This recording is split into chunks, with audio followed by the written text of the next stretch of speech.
ওকে, good evening সবাইকে। আশা করি সবাই ভালো আছো স্যার এবং আমার আসসালাম কথা শুনতে পাচ্ছ। স্যার আসসালামু আলাইকুম। ওয়ালাইকুম আসসালাম। আচ্ছা, তো আমরা হিস্ট্রি অফ ইংলিশ লিটারেচার পড়ছিলাম।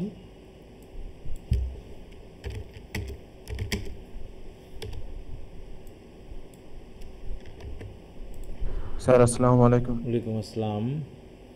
আচ্ছা, সবার কি ইনকোর্স পরীক্ষা টরীক্ষা শেষ হয়ে গেছে? জি স্যার। জি স্যার।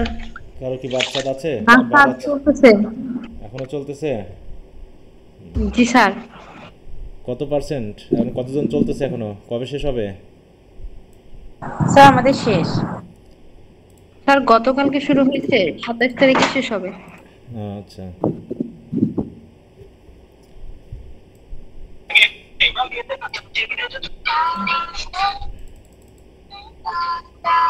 ওকে।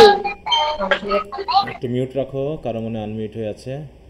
আচ্ছা, তো যাই হোক, আমরা আমাদের মতো করে একটু আগাই, তা না হলে তো শেষ করা কঠিন হয়ে যাবে। আচ্ছা, তো আমরা হিস্ট্রির নিওক্লাসিক্যাল পিরিয়ডটা মনে হয় শেষ করে রোমান্টিকের মধ্যে ঢুকছি নাকি? হুম। জি স্যার।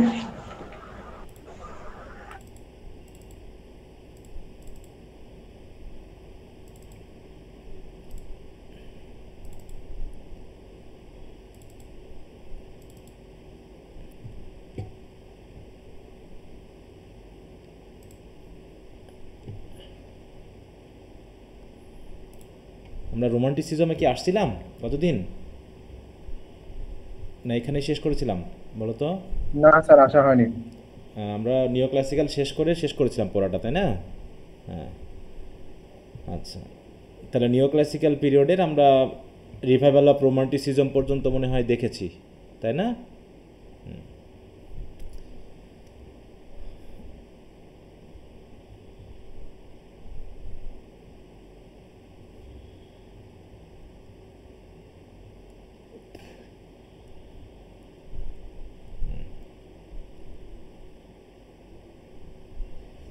আচ্ছা, তো ঠিক আছে, আমরা তাহলে আজ থেকে রোমান্টিক এইজটা শুরু করবো আর কি।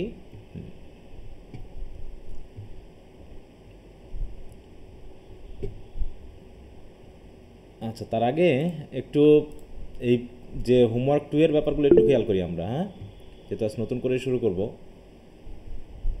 আচ্ছা, এই যে political organisation and the political system of UK and USA, এটার কী অবস্থা বলো তো? আমাদের মনে রিভিশন চলছিল, তাই না এগুলোর? তো যেহেতু তোমাদের জি স্যার। ইনকোর্স শুরু হয়েছে বিধায় আর এগুলো তখন দেওয়া হচ্ছিল না। এটা মনে হয় আমাদের আবার একটু চালু করা উচিত, হ্যাঁ, রিভিশনটা। জি স্যার। হুম। স্যার আপনি বলছিলেন 5টা অধ্যায় থেকে টেস্ট নেবেন। হুম হুম। নাইটের ইনকোর্স নিয়েই তো তোমাদের ইয়া হয়ে আছে, এখন সেই জন্য অপেক্ষা ছিল এতদিন। আর স্যার, কাদের জন্য ইনকোর্স চলতেছে ওনাদের পরীক্ষা পড় নিলে আরো ভালো হয় না? হ্যাঁ, বলছি যে স্যার, এখনো তো অনেকের ইনকোর্স বাকি আছে না, ওনাদের ইনকোর্সে পড় নিলে আরো ভালো হয়। সেটাই তো ভাবছি যে কি করা যায়। স্যার আচ্ছা, আমাদের আবার 31 তারিখ থেকে টেস্ট পরীক্ষা। এখন তো পরীক্ষা চলবেই, এখন তো পরীক্ষাটা চলবেই, এখন কিছু করার নাই, এখন পরীক্ষা চলবেই। এখন পরীক্ষার সাথে শুরু করলে আগামী 3-4 মাসে আর কিছুই করা যাবে না, বুঝতে পেরেছ? তো এই জন্য জি স্যার, আমাদেরও তো পরীক্ষা হবে শুরু। হ্যাঁ, এটা পরীক্ষা চলবে ফাইনাল এখন। পরীক্ষা হচ্ছে। এখন মেন কোর্স টেস্ট, তারপরে আরও বিভিন্ন ধরনের মডেল টেস্ট, এটা সেটা পরীক্ষা লেগেই থাকবে।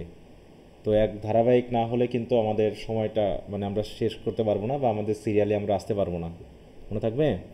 যেহেতু নবম মাস পর্যন্ত আমাদের মেনলি চলে, 9 মাসের মধ্যে আমরা কভার করে ফেলি, কিন্তু রিভিশনের যে ব্যাপারগুলো এগুলো যদি তোমরা না দিতে পারো পরে গিয়ে কিন্তু খুব বিপদ হয়ে যাবে। এই জন্য ইনকোর্সের ব্যাপারটা যেমনটা আগেটা আমি ভাবতাম না, তেমনটাই আমি আবার 2-4 জনের যদি কিছু কিছু কলেজে থাকে তারা না দিলেও চলবে, কিন্তু আমার মনে হচ্ছে আমাকে এই ধারাবাহিকতা রক্ষা করতে হবে, ঠিক আছে? তাহলে ইনকোর্সের কথা, টেস্টের কথা ভাবতে গেলে আমি ইয়ে করতে পারবো না। এখন বিভিন্ন সময়ে বিভিন্ন কলেজে শুরু হবে, হ্যাঁ, সবার মতো করে তো আমি নিতে পারবো না, যেহেতু এখানে একটা জাতীয় বিশ্ববিদ্যালয়ের ডেট ছিল, একসাথে সকল কলেজের নেওয়ার, সেই হিসাবে আমি সময়টা দিয়েছি, তাছাড়া কিন্তু দিতাম না। ঠিক আছে? হুম। কারণ এক এক জি স্যার, কলেজে প্রায় এক এক স্যার। থাকবে। হ্যাঁ, এখন এটা যেহেতু অধিকাংশেরই শেষ হয়ে গেছে, দুই একটা কলেজে থাকতে পারে, তো তারা মোটামুটি তাদের মতো করে পড়তে থাকুক, আমরা আমাদের মতো করে আগাতে থাকি। ঠিক আছে? হ্যাঁ, কারণ এদিকে রেনেসাস পিরিয়ডের মনে করো তোমার শর্ট, ব্রিফ এবং ব্রড কোশ্চেনগুলো কিন্তু একটু রিডিং দেওয়ার কথা ছিল গতকাল পর্যন্ত, তাই না? এটা কি দেওয়া হয়েছে? সবাই দিতে পেরেছো? জি স্যার দিয়েছি। জি স্যার। হ্যাঁ, যদি এখানে হিস্ট্রিতে একটু সমস্যা থাকতে পারে, তাই না? হিস্ট্রিতে বিভিন্ন টপিক থাকতে পারে যেগুলো হয়তো আমাদের বইয়ে ছিল না, হ্যাঁ, সেখানে নতুন করে অ্যাড করা হয়েছে। এরকম কিছু কোশ্চেন নিয়ে যদি সমস্যা থাকে সেগুলোর কথা কিন্তু বলতে হবে আমাকে। হ্যাঁ, তো এই জন্য আমি একটা দিন আর সময় দিব, একটা দিন সময় দিব। তো আমরা এটা নিয়ে আলোচনা করব, তারপরে আমরা যাব। যেহেতু আমাদের বুধবারে ক্লাস আছে, 23 তারিখে আমরা হিস্ট্রির ব্রিফ, শর্ট এবং ব্রড কোশ্চেনের যদি কোনো কারো সমস্যা থাকে, কোনো কোশ্চেন আনসারে নতুন কোনো টপিক থাকে, সেগুলো নিয়ে আমরা আলোচনা করব। মনে থাকবে? হ্যাঁ, এটা আমি সিরিয়াসলি বলে দিলাম। স্যার, শুধুমাত্র যাদের পরীক্ষা জি, আছে, স্যার। হ্যাঁ, যাদের পরীক্ষা আছে তারা মোটামুটি তোমাদের মতো করে ম্যানেজ করে নিবা। যাদের পরীক্ষা নাই তারা দয়া করে একটু পড়ে নিও, তাহলে শেষে গিয়ে কিন্তু এগুলো ম্যানেজ করা কঠিন হয়ে যাবে। আর political organisation and the political system of UK and USA, এটার ক্ষেত্রে আমি যেহেতু অনেক দিন বন্ধ ছিল, আমি আর 2-3 দিন সময় দিয়ে তারপরে পুরোটার উপর একটা নিব। যেহেতু ফার্স্ট ইয়ারের আমার টেস্ট নেওয়া প্রায় শেষের দিকে হয়ে গেছে, এখন তোমাদের নিয়ে কিন্তু আমার শুরু। ঠিক আছে?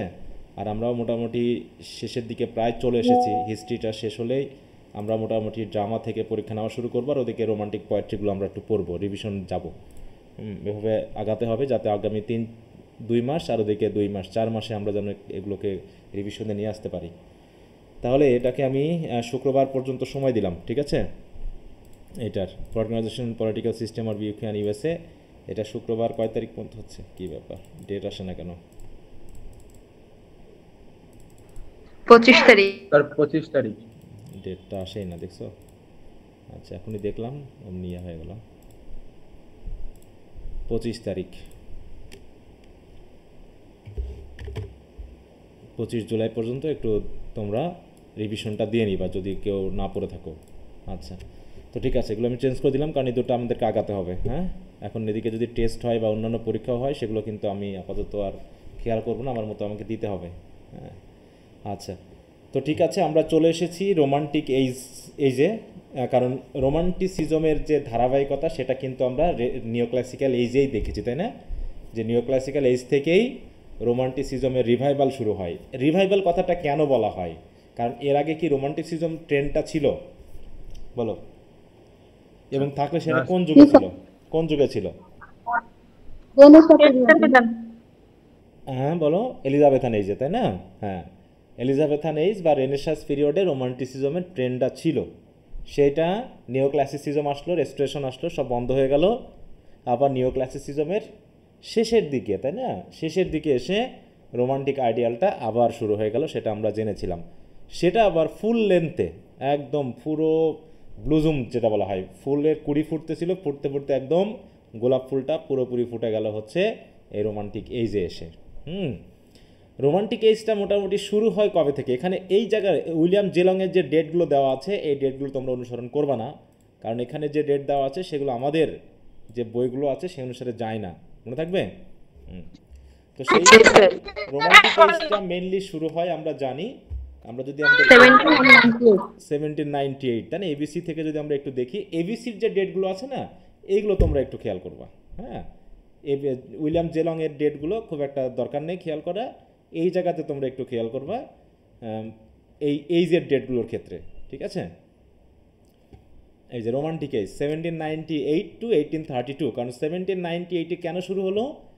কারণ উইলিয়াম ওয়ার্ডসওয়ার্থ, হ্যাঁ, উইলিয়াম ওয়ার্ডসওয়ার্থ এবং এসটি কোলরিজ দুইজনে মিলে লিরিক্যাল ব্যালেন্স নামে একটা বই তারা কি করেছিল, পাবলিশ করেছিলেন, তাই না, 1798-এ। তাই বলছে, দেখো, দ্য এইজ বিগ্যান ইন 1798, এইটুকুর ভিতরে অনেকগুলো ব্রিফ কোশ্চেন আনসার আছে। হ্যাঁ, এইটুকুর ভিতরেই বলছে, দেখো, the age began in 1798 with the first edition of Wordsworth's Lyrical Ballads and ended with the first reformation act in 1832। 1832-তে শেষ হয়, কারণ এখানে রিফরমেশন অ্যাক্ট নামে একটা অ্যাক্ট চালু করা হয় তখন থেকে। However, it is worth noting that the sign of romantic literature came into view around 1785 when William Blake started writing his songs of innocence. মানে নিওক্লাসিক্যাল পিরিয়ডেই মেনলি রোমান্টিক যে সেন্সগুলো সেগুলো আমরা দেখতে পাই।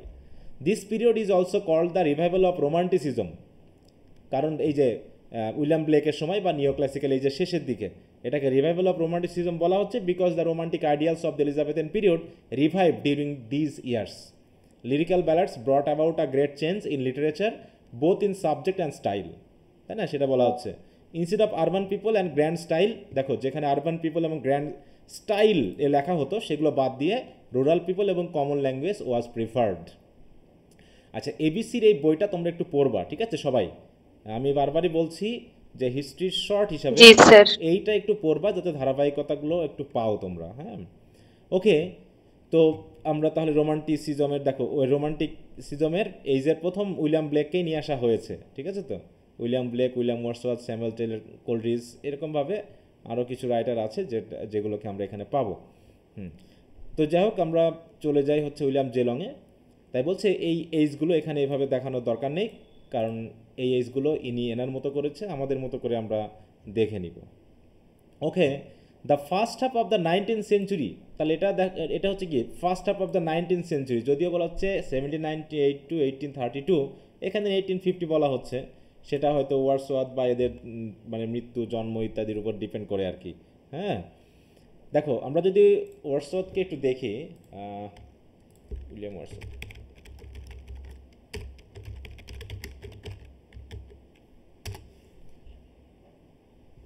এই যে উইলিয়াম ওয়ার্ডসওয়ার্থকে খেয়াল করছো? তার মৃত্যু সাল কত বলো তো? 1850, তাই না? 1850। তার মানে যেহেতু তিনিই শুরু করেছিলেন রোমান্টিসিজম, তার মৃত্যুর এইজটাই কিন্তু হচ্ছে এই বই অনুসারে রোমান্টিসিজমের লাস্ট ডেট। কিন্তু আমাদের এবিসি বলতেছে কি যে 1832-তে আমরা শেষ করেছি, কারণ রিফরমেশন অ্যাক্ট একটা হচ্ছে, দেখো একটা হচ্ছে লিটারেরি ট্রেন্ড অনুসারে বা রাইটারের অনুসারে পিরিয়ডের নামকরণ করা হচ্ছে, কোথাও রাজনৈতিক বা পলিটিক্যাল বিষয় যেগুলো বা ধর্মীয় বিষয়গুলোর সাথে নামকরণ করা হচ্ছে। অর্থাৎ এক এক ইতিহাসবিদ এক এক দৃষ্টিকোণ থেকে এইগুলো দেখেন বিধায় একটু এদিক ওদিক হয়ে যায়, তবে যে ডেটগুলো এক্সাক্ট ডেট সেগুলোই পরীক্ষাতে ঘুরে ফিরে আসে আর কি, এটা খেয়াল করবা।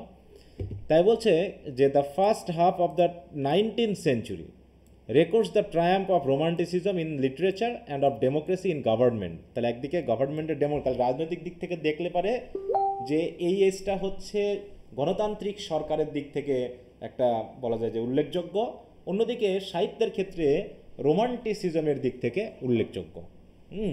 এবং the two movements are so closely associated in so many nations and in so many periods of history.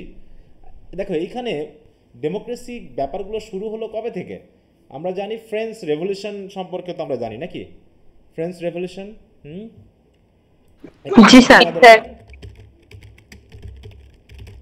French revolution সম্পর্কে যদি আমরা একটু দেখি,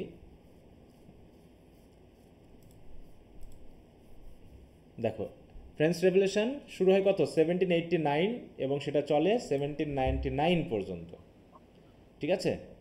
তাহলে 1789 এটা হচ্ছে গুরুত্বপূর্ণ এই দিক থেকে যে এই সময় ফ্রেঞ্চ রেভলিউশন শুরু হয়, এবং এটা হচ্ছে radical social and political upheaval in ফ্রান্সে মেইনলি এটা শুরু হয়, রাজনৈতিক এবং সামাজিক যে উত্থান, এবং resulting in the end of French monarchy and feudalism and the establishment of republic মানে হচ্ছে সে রেস্টোরেশনের মতো, ঠিক আছে, কমনওয়েলথ পিরিয়ডের মতো, যেখানে গণতান্ত্রিক, তাই তো, বা প্রজাতান্ত্রিক ব্যাপারটা শুরু হয়।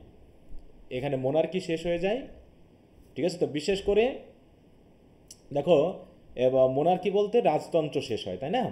এবং ফিউডাল সিস্টেম যেটা ছিল, যেটা আমরা বলতে পারি জমিদারি প্রথা বা এই জাতীয় জিনিস, সেটাও বন্ধ হয়ে যায়, দিয়ে প্রজাতান্ত্রিক বা গণতান্ত্রিক যে ট্রেন্ড সেটা শুরু হয়।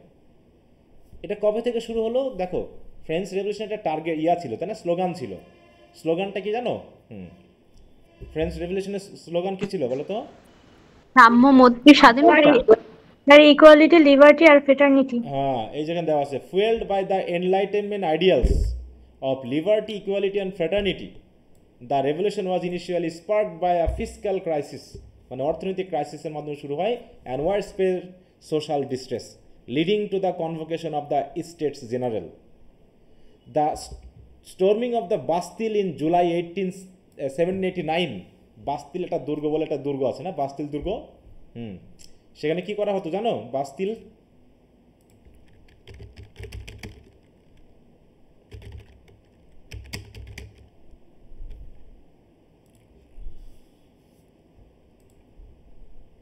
দেখো এইরকম একটা দুর্গ ছিল, ঠিক আছে? তো যেখানে কি করা হতো, এটা একটা জেলখানা ছিল।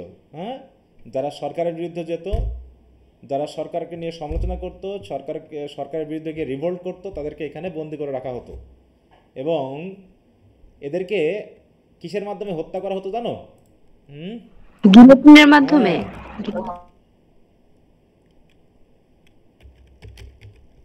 আচ্ছা জি, দেখো গিলোটিন, গিলোটিন হচ্ছে কি, দেখো একটা মেশিন, হ্যাঁ, একটা বিশাল ব্লেড থাকবে, এই যে এরকম একটা মেশিন, হ্যাঁ, এই ব্লেডটা এরকম মাথা দেওয়া হবে এই জায়গাতে, মনে করি এই জায়গায় মাথা দেওয়া হবে, আর ব্লেডটা ঠাস করে পড়ে মাথা কী হবে, বডি থেকে পুরো আলাদা করে ফেলবে। হ্যাঁ, এই গিলোটিনে কী করা হতো, এদেরকে বিদ্রোহীদেরকে হত্যা করা হতো, বুঝতে পেরেছ? এইভাবে মাথা ঢুকে আটকে দেওয়া হতো, তারপরে ব্লেড ফেলে কাটা হতো। কি নিষ্ঠুরতা! হ্যাঁ, তো সেই গিলোটিনের মাধ্যমে এই বাস্তিল দুর্গতে নিয়ে এসে হত্যা করা হতো। কিন্তু জনগণ করলো কি, 1789-এ হঠাৎ করে তারা কি করলো, বাস্তিল দুর্গতে জুলাইয়ে গিয়ে তারা আক্রমণ করলো। স্টর্মিং মানে কি, সবাই মিলে বাস্তিল দুর্গকে আক্রমণ করে পুরো বাস্তিল দুর্গকে কি করলো, দখল করে নিল। হ্যাঁ, সিম্বল এবং রেভলিউশনারি যারা ছিল তাদেরকে উদ্ধার করলো। যেটা তোমরা আর টেল অফ টু সিটিজ নামে একটা নভেল আছে, সেটা তোমরা পড়বা 4th ইয়ারে, ওটা কিন্তু ফ্রেঞ্চ রেভলিউশনের উপর ডিপেন্ড করে। And symbolize the revolution's beginning, এখান থেকেই শুরু হয় কিন্তু। And the revolution's course included the reign of terror. Reign of terror কেমন হলো, যখন দেখো তৎকালীন সময়ে রাজা এবং রানীকে ছিল, দেখো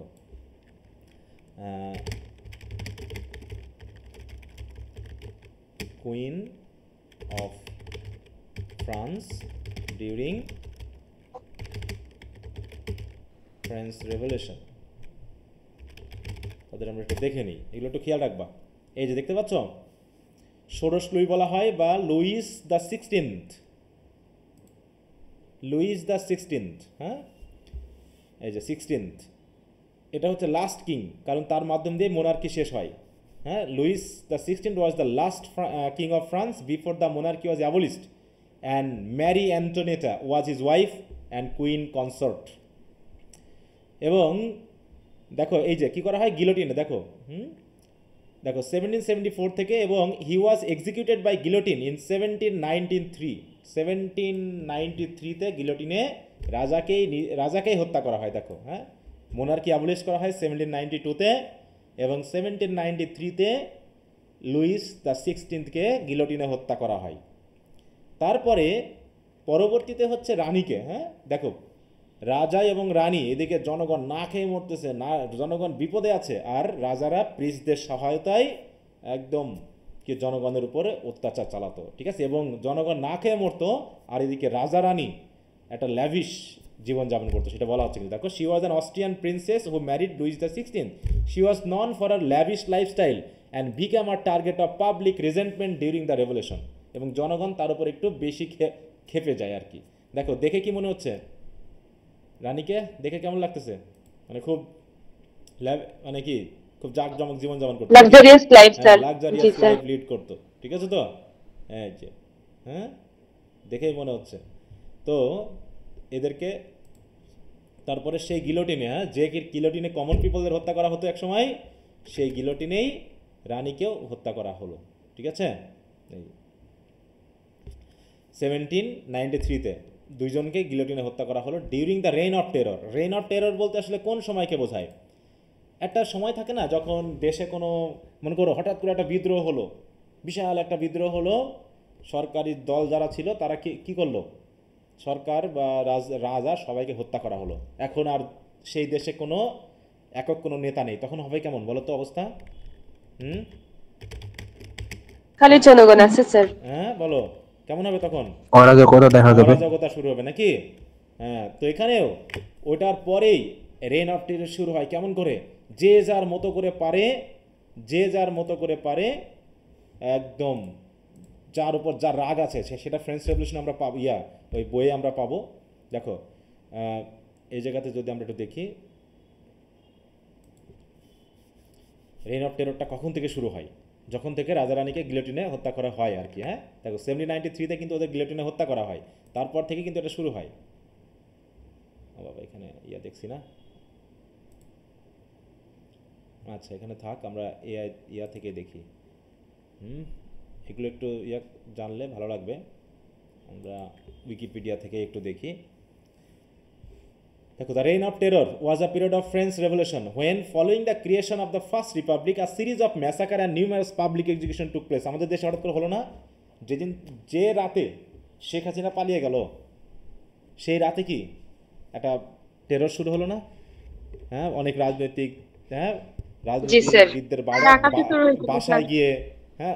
বাসায় গিয়ে কি সব রেপ পর্যন্ত হয়েছে, ঠিক আছে? তো এরকম ব্যাপারটা ঘটেছে যে তোমার বাসায় গিয়েছে, সব উল্টাপাল্টা করে ফেলেছে, সব এলোমেলো করে ফেলেছে, একদম বাড়িঘর সব আগুন টাগুন দিয়ে দিয়েছে, অনেক ধর্মীয় ব্যাপারেও যাদের রাগারাগি ছিল সেগুলো সবাই মতো রাগারাগি শুরু করে দিয়েছে। মোটামুটি এরকমটা চলেছে, বেশ কিছুদিন চলছিল কিনা বলো? তো এরকমভাবে হঠাৎ করে প্রত্যেকটা রেভলিউশনের পরেই এটা কিন্তু শুরু হয়। তখন যেহেতু আর কোনো সরকার প্রধান থাকে না, কোনো রাজনৈতিক দল থাকে না, তখন যে যার মতো করে যার উপর যা রাগ আক্রোশ সেটা মোটামুটি মিটিয়ে নেয়। হ্যাঁ, তো এখানেও সেই রেইন অফ টেরর শুরু হয়। দেখো, a series of massacre and numerous public education took place in response to the federal revolts, revolutionary fervour দেখো এন্টি ক্লেরিক্যাল সেন্টিমেন্ট, কারণ ওই সময় ক্লারিক বা যারা ছিল কি ক্লার্জিম্যান, তারাই এই সাথে জড়িত ছিল, রাজার সাথে জড়িত ছিল, এবং acquisition of treason by the committee of public safety while terror was never formally instituted as a legal ইত্যাদি। যাই হোক, ওটা গেল। তো যে যার মতো করে দেখো, এই যে যে যার মতো করে এটা একটা সিম্বল হিসেবে দেখানো হয়েছে, এটা চলছে কিছুদিন ধরে। তারপরে হঠাৎ করে রেইন অফ টেররটাকে করার জন্য পরবর্তীতে আমাদের অনেক মানুষের তাতে হত্যা হয়, মানে দেশে অরাজকতা ছিল কিছুদিন। দেখো এখানে কত সাল থেকে কত সাল পর্যন্ত বলছে, সালটা ব্রিটানিকা থেকে বলা হলো, সালটার মধ্যে এলোমেলো আছে অনেক সময়। এর পারপাসটা কী ছিল দেখো, বলছে the reign of terror was mean to protect France from enemies of revolution that threaten France stability. যে যার মতো পেরেছে মোটামুটি হত্যা করেছে এভাবে। ওকে, তারপরে ওই সময়ে ইংল্যান্ডের রাজা রানী কে ছিল আমরা একটু দেখি। হ্যাঁ দেখো, ইংল্যান্ড,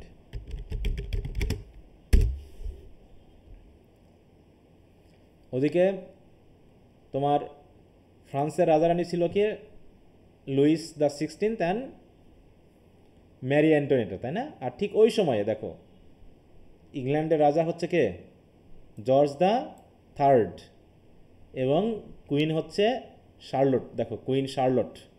তো হচ্ছে while the French monarchy was being overthrown the British monarchy under George the 3rd was also facing challenges. তার মানে কি, যে রেভলিউশনটা ফ্রান্সে চলছে, ফ্রান্সের পাশেই তো ইংল্যান্ড অবস্থিত নাকি? হ্যাঁ, ফ্রান্সের পাশেই তো ইংল্যান্ড অবস্থিত নাকি বলো?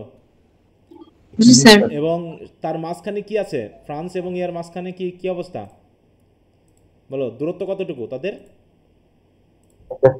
হ্যাঁ, ফ্রান্স অ্যান্ড ইংল্যান্ড, তাই না? আছে কি একটা ইংলিশ চ্যানেল বলে একটা চ্যানেল আছে।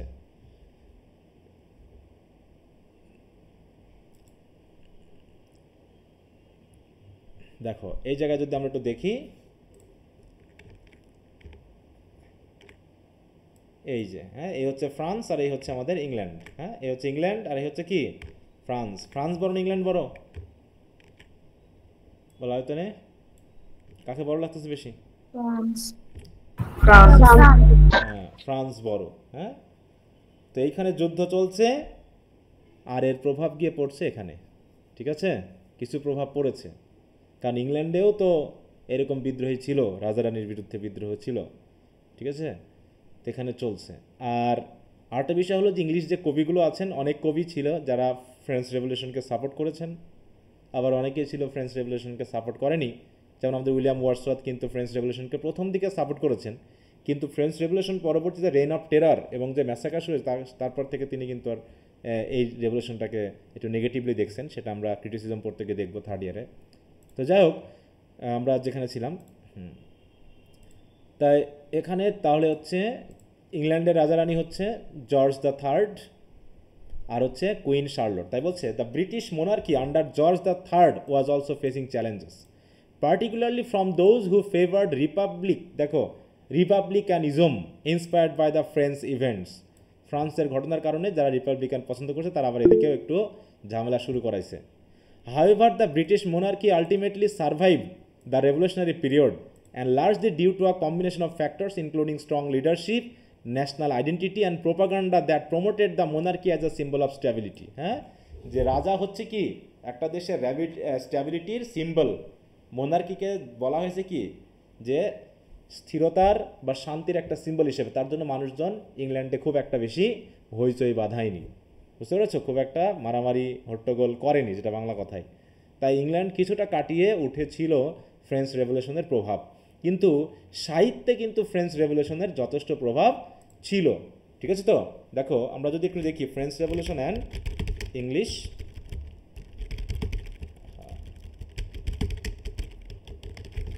লিটারেচার। হ্যাঁ, দেখো French revolution had a profound impact on English literature particularly shaping the romantic movement. হ্যাঁ, এই যে রোমান্টিক মুভমেন্ট যেটা আমরা পাচ্ছি এটার ক্ষেত্রে ইট sparked debate about liberty, equality and fraternity, influencing writers to explore themes of social change, individual rights and the power of nature। এগুলো কিন্তু রোমান্টিসিজমের বৈশিষ্ট্য হিসেবে কাজ করতে, মানে অনেক বৈশিষ্ট্য এই ফ্রেঞ্চ রেভলিউশন থেকেই কিন্তু এসেছিল। তাহলে ফ্রেঞ্চ রেভলিউশন শুরু এবং শেষ ডেট কত দেখো তো, ফ্রেঞ্চ রেভলিউশন শুরু কত 1789, চলে কত 99 শেষ হয় স্যার, তাই তো, আর 1798-এ রোমান্টিসিজম শুরু হয়, তাই না? দেখো মানে লিরিক্যাল ব্যালাডস পাবলিকেশন, তার মানে এই সময়ে অনেক রাইটার ছিলেন, বিশেষ করে উইলিয়াম ওয়ার্ডসওয়ার্থ, যারা ফ্রেঞ্চ রেভলিউশন দ্বারা কিন্তু প্রভাবিত হয়েছিলেন। এগুলো একটু খেয়াল রাখবা, কারণ এগুলো বিপ্লব হিসেবে আসবে, যদিও বই ওইভাবে নেয় দেওয়া। তাই বলছে ইম্প্যাক্ট অন রোমান্টিসিজম, কীভাবে ইম্প্যাক্ট ফেলেছে আমরা একটু এখান থেকে দেখে নিই আগে। প্রথমে দেখো ইন্সপিরেশন ফর চেঞ্জ, তার মানে ওই যে ট্রেডিশনাল যে ব্যাপারগুলো ছিল, নিও ক্লাসিসিজমের যে ব্যাপারগুলো ছিল, ওইগুলো আস্তে আস্তে চেঞ্জ হচ্ছে। The revolution of ideals of liberty and equality resonated with romantic writers, inspiring them to challenge traditional literary convention and social structure. একই সাথে সোশ্যাল স্ট্রাকচার সাথে সাথে লিটারি যে ট্রেডিশনগুলো ছিল সেগুলোকে তারা চ্যালেঞ্জ করলো এবং চেঞ্জ করার জন্য তাদের মুভমেন্টটা শুরু করলো। ফোকাসড অন দ্য ইন্ডিভিজুয়াল, দেখো ইন্ডিভিজুয়ালিজম কিন্তু সেই রিফরমেশন পিরিয়ড থেকেই শুরু হয়েছিল, ইন্ডিভিজুয়ালিজম অ্যান্ড হিউম্যানিজম, তাই না? রিফরমেশন পিরিয়ড থেকেই কিন্তু হিউম্যানিজম এবং ইন্ডিভিজুয়ালিজম শুরু হয়েছিল, কিন্তু সেটা আবার পুনরায় ফ্রেঞ্চ রেভলিউশনের মাধ্যমে আবার নতুন করে শুরু হয়। দেখো the emphasize on individual rights and freedom, individual মানে কি ব্যক্তি কেন্দ্রিক, তাই তো, ব্যক্তি কেন্দ্রিক, এককভাবে প্রত্যেকটা ব্যক্তি যে স্বাধীন এবং অধিকার আদায়ের মানে কি বলবো, তাদের অধিকার ভোগ করার অধিকার আছে, সেইগুলোকে গুরুত্ব দেওয়া হয়। During the revolution fuelled the romantic focus on the individuals experience, emotions and imagination. Rejection of neo classicism, সেটা তো আগে থেকে শুরু হয়েছে। Romantic writers reacted against the formal rational style of neo classical literature, embracing more emotional subjective and nature based themes.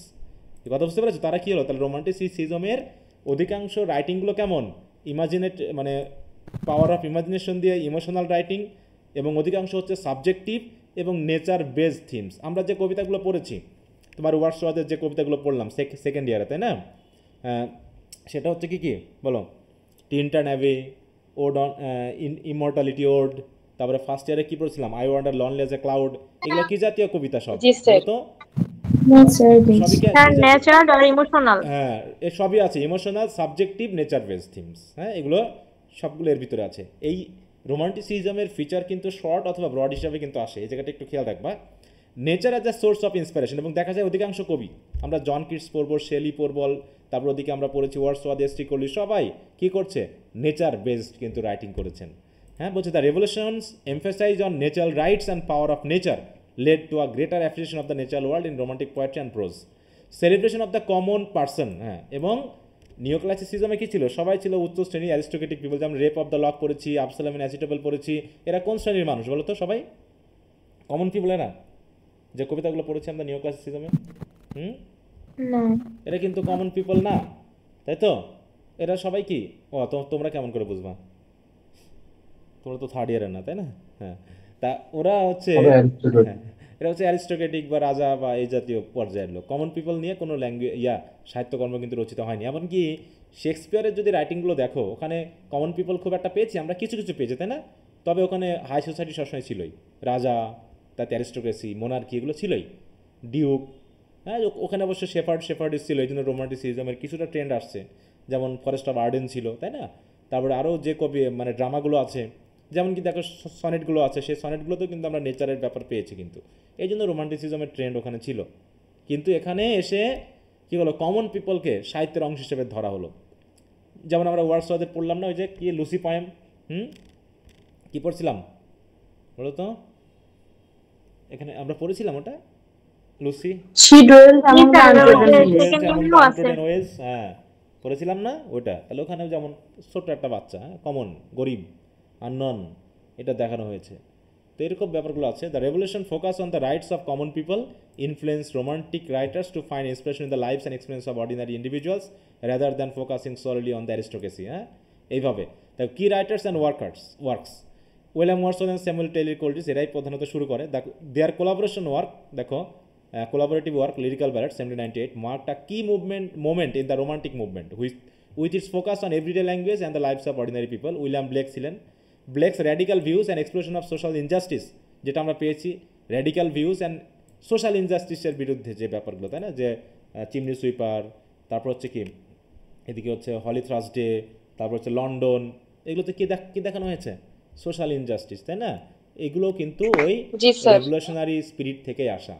Parsi বিশি শেলির আমরা পড়েছি কি, ode to the west wind পড়েছিলাম ফার্স্ট ইয়ারে। সেখানে আমরা পাচ্ছি কি, জি স্যার। যে সেখানেও কি ছিল? Social injustice, revolution and the power of the human spirit, এইগুলোর কথা কিন্তু এসেছে। তার মানে ফ্রেঞ্চ রেভলিউশনের মতোই। লর্ড বায়রনের যেটা আমরা পাইলাম, সেখানেও কি তিনি সমাজের বিরুদ্ধে আন্দোলন করেছেন, তাই না? কিছু কিছু ব্যাপারে, জি স্যার। বিশেষ করে এখানে ম্যারিজ, লাভ, এই জাতীয় সেন্সগুলো। Byron's rebellious and individualistic heroes as well as his engagement with social and political issues also reflected in the influence of the revolution. আর হচ্ছে কি ম্যারি শেলির ওয়াইফ, হ্যাঁ, বলছে দিস নভেল, এটা একটা novel, Frankenstein, though not explicitly about the revolution, is seen by some as reflecting the anxieties and uncertainties surrounding scientific progress and social sense that were heightened by the revolutionary period. এইভাবে Charles ডিকেন্সের যা আর tale of two cities, এটা তো পুরো French রেভলিউশনের উপর ভিত্তি করে লেখা। This novel provides the fictionalised account of the French revolution, exploring theme of violence, social inequality and the human cost of revolution. রেভলিউশনের পিছনে কী কী ব্যাপার থাকে। তো মূল কথা হলো, in essence the French revolution acted as a catalyst for significant shifts in English literature, fostering the rise of romanticism, inspiring new themes and styles, and promoting writers to grapple with complex social and political issues. তাহলে আমরা বুঝতে পারলাম যে French রেভলিউশনের কিন্তু একটা বড় ধরনের প্রভাব রোমান্টিসিজমের ক্ষেত্রে আছে। তো আমরা একটু পড়ে নিলাম যাতে আমাদের ওখানে যে তথ্যগুলো থাকবে আমরা যেন বুঝতে পারি। ওকে, তো এখানে সেটাই বলা হচ্ছে, দেখো যে ডেমোক্রেসি ইন গভর্নমেন্ট এবং রোমান্টিসিজম ইন লিটারেচার, এই দুটো ব্যাপার ছিল হচ্ছে এই 19th সেঞ্চুরি মানে যে পিরিয়ডটা, এখানে উল্লেখযোগ্য দুটি ঘটনা। এবং আমরা যদি একটু আগিয়ে যাই, দেখো just as we understand the tremendous, দেখো energising influence of puritanism in the matter of English liberty by remembering that the common people had began to read and that their book was the Bible, তাই না? যেটা হচ্ছে Puritan এজে যেটা ছিল। So we may understand this age of popular government by remembering that the chief subject of romantic literature was the essential nobleness of common people and the value of individualism, যেটা আমরা পড়ে আসলাম, তাই না? যে romantic লিটারেচারের প্রধান কি ছিল? Common people, আর একটা হচ্ছে কি individualism, the value of individual, তাই না? এছাড়াও যেহেতু বলা হচ্ছে, দেখো as we read now that brief portion of history where lies between the declaration of independence, আমেরিকার ডিক্লারেশন অফ ইন্ডিপেন্ডেন্স কত সালে হয়েছিল? দেখো 1776 সালে স্যার। তাহলে ওখানেও কিছু ঘটনা ঘটছে। And the English reformation bill of 1832, 1832তে ইংলিশ রিফরমেশন বিল বা রিফরমেশন অ্যাক্ট, এটা হওয়ার পরেই তো রোমান্টিক এজ শেষ হয়। We are in the presence of such mighty political upheavals, the age of revolution, কারণ এটা ছিল এজ অফ রেভলিউশন। দেখো এটা অটোমেটিক চলে আসবে। বলছে দেখো, it's great historic movement become intelligible only when we read what was written in this period for the French revolution and the American in Commonwealth. তাহলে দেখো বিষয়টা খেয়াল করো, একটা হচ্ছে ফ্রেঞ্চ রেভলিউশন কত সালে হয়েছিল, 1789, আর 1776 হচ্ছে কি 1776 তাই না, আমেরিকান। তাহলে কত বছরের পার্থক্য এটা, 13 বছর নাকি? দেখো 1776 আর 1789 কত, 13 বছর। হ্যাঁ, তাই তো 13 বছরের একটা ডিফারেন্স। অতএব ইংল্যান্ডের উপরে কিন্তু একটা বড় ধরনের প্রভাব পড়েছিল, যেহেতু আমেরিকার স্বাধীনতা ইংল্যান্ডের জন্য তো বড় লস ছিল আর কি, হ্যাঁ, যে এরকম একটা রাষ্ট্রকে হাতছাড়া হয়ে গেল। হ্যাঁ, and the American Commonwealth as well as the establishment of the true democracy in England by Reformation Bill were the inevitable result of ideas which literature had spread rapidly through the civilized world. তো এখানে সেই কথাগুলো বলা হবে। আমরা already Burns তো পড়েছিলাম, Burns poems এগুলো, তারপর হচ্ছে Thomas Paine's rights of men, এইগুলোতে কমন পিপলদের নিয়ে লেখা হয়েছে, কমন পিপলের অধিকার নিয়ে কিন্তু লেখা হয়েছে। ঠিক আছে, আমরা একটু হিস্ট্রিক্যাল সামারিতে চলে যাই এই জায়গাতে, যেহেতু ওই সময় কে ছিল, দেখো জর্জ দ্য থার্ড ছিল, তাই না?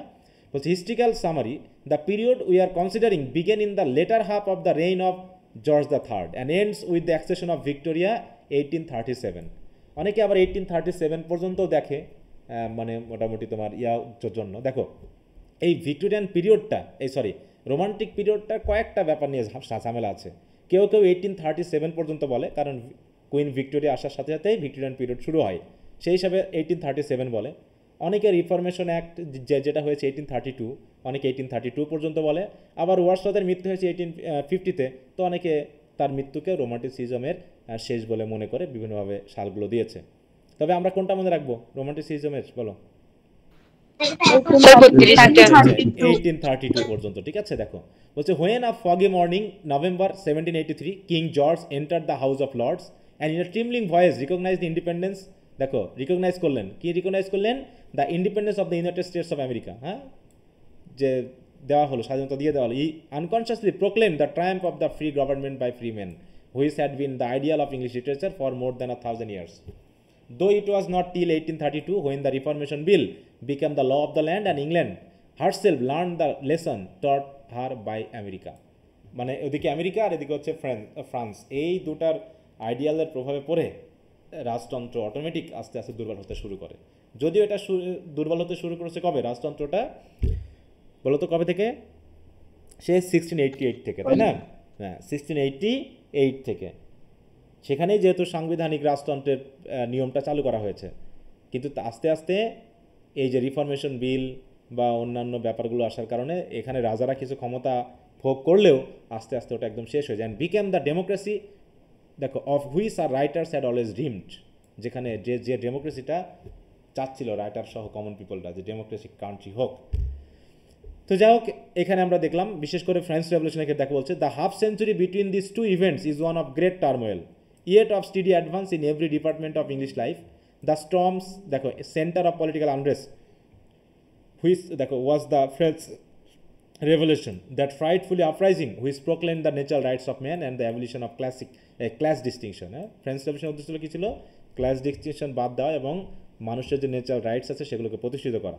সেইটা শুরু হয় কিছুটা প্রভাব, কিছুটা ঝড়ের প্রভাব, ফ্রান্স রেভলিউশনের ঝড়ের প্রভাবটা মোটামুটি ইংল্যান্ডে লাগার কারণে রোমান্টিসিজম ক্ষেত্রে অনেক কিছু পরিবর্তন আমরা দেখতে পাই। বলছে it effects on the whole civilised world is beyond competition, মানে হিসাবের বাইরে, হিসাব করে পাওয়া যায় না। যেমন patriotic clubs and societies multiplied in England. আমরা তো দেখেছিলাম ক্লাব, তারপর হচ্ছে বার, এগুলো তো মোটামুটি নিও ক্লাসিক্যাল এজে শুরু হয়েছিল, তাই না? সেই সময় ম্যাগাজিন, নিউজ পেপার, অনেক কিছু শুরু হয়েছিল। এগুলো আরও বেশি মাল্টিপ্লাইড করলো, কমন পিপলরা যেহেতু স্বাধীনতা পেয়ে গেলো। দেখো, all asserting the doctrine of liberty, equality and fraternity, the words of revolution. Young England led by পিটের কথা মনে আছে? বলো, কি ছিল সে? প্রধানমন্ত্রী নাকি? হ্যাঁ, ওদিকে রাজতন্ত্র চলছে, প্রধানমন্ত্রী held the new French republic and offered it friendship. Old England which pardons no revolutions but her own looked with horror on the turmoil in France and misled by Burke. এই যে বার্কের কথাটা, হ্যাঁ, the novels of the realm force the two nations into war. Even Pitt saw a blessing in this at first. তিনি ফ্রান্সের সাথে মোটামুটি একটু লাগিয়ে নেন, যাতে আমাদের মানে তার দেশের ক্ষতিটা কম হয়। বলছে even Pitt saw a blessing in this at first because the sudden zeal for fighting a foreign nation whose by some horrible perversion, হ্যাঁ, যে যদি এখন আমরা হঠাৎ করে ফ্রান্সের বিরুদ্ধে যুদ্ধ ঘোষণা করি, ইংল্যান্ড যদি হঠাৎ করে ফ্রান্সের জড়িয়ে পড়তো তাহলে কি পারতো বলো তো? ফ্রান্সের যে অবস্থা ছিল সেই সময়ে পারতো কি? হুম, না স্যার। হ্যাঁ, তারা তাদের রাজাকে সরালো, তাই তো অ্যারিস্টোক্রেসিকে নামায় ফেললো, সেই জায়গায় যদি আবার ইংল্যান্ড গিয়ে নাক গলায় তাহলে বিপদ আছে। হ্যাঁ, তা বলছে দেখো might turn men's thought from their own to their neighbours, হ্যাঁ, affairs and so prevent a threat and revolution at home. তো যাই হোক, তিনি চেয়েছিলেন প্যাট্রিয়টিজমকে কাজে লাগিয়ে যারা দেশের মধ্যে কোনো ঝামেলা না ঘটে সেটা তিনি করতে পেরেছিলেন। এবং বলছে the cause of this state and revolution were not political but economic, যে ইংল্যান্ডের ইকোনমিক অবস্থা একটু খারাপ ছিল, কারণ ওই সময় যে রাজা রানী ছিল তারা ব্যাপক পরিমাণে তাদের সম্পদ নষ্ট করছিল। আচ্ছা,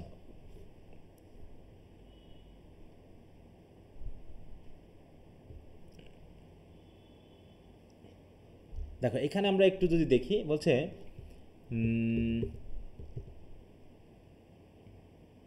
আচ্ছা এখানে এই সময়ে আর একটা ঘটনা ঘটেছিল এই সময়ে মোটামুটি স্টিম ইঞ্জিন কবে আবিষ্কার হয়েছিল জানা আছে? স্টিম ইঞ্জিন না স্যার। 1707। দেখো আমরা একটু দেখি,